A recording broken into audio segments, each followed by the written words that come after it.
ওকে, আমরা এখন আমাজনের লোগোটা দেখব। দেখেন, আমাজনের লোগোটা তেমন কিছু না, শুধু ফন্ট, যে ফন্টটা দিয়ে বানানো হয়েছে ওইটাই আপনাকে বানাতে হবে। আপনার পিসিতে যদি না থাকে ডাউনলোড দিবেন ফ্রি। আইটিসি ফন্টের নাম। ওকে, আমরা যখন টিতে যাব, ধরুন আমি এখানে ক্লিক করলাম, ক্লিক করার পরে আমি এখানে জাস্ট খালি লিখলাম A sorry okay A M A Z O N O Z, Amazon. Okay, এখানে গেলাম, ধরুন আমি এটা লিখলাম এখানে একদম। এই ফন্টটা হচ্ছে আইটিসি ফন্ট। কোনটা? আপনি এখানে যাবেন, এই যে ITC official sense STD standard bold. আপনি এখানে লিখবেন আইটিসি, তাহলে চলে আসবে সেম ফন্টটা। এটাই ইম্পর্টেন্ট, এটা ইম্পর্টেন্ট না, এটা বেশি সময় লাগে না। ধরুন আপনি একটা পেন টুল নিলেন,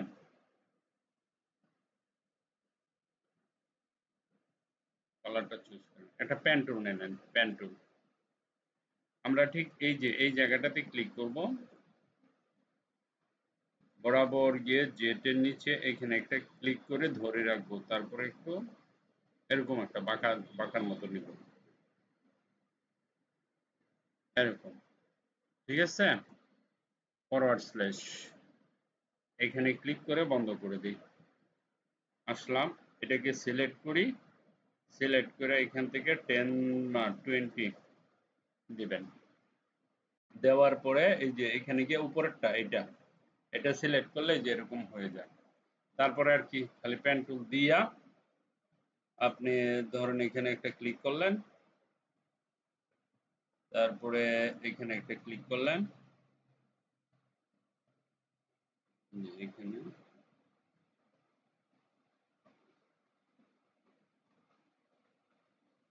এই যে এরকম একটা টান দিবেন, দ্যাটস ইট। ঠিক আছে, কত সহজ, তাই না?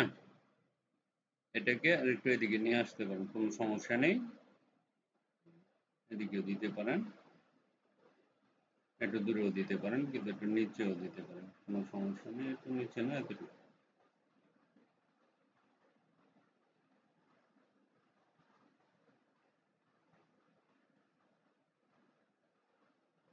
একটু উপরে উঠিয়ে দেন।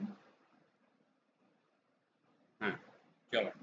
ওকে, তো এখন আমরা কি করব, পুরোটাকে সিলেক্ট করে রাইট ক্লিক করে গ্রুপ, ফন্টের নাম আইটিসি মনে থাকে যেন।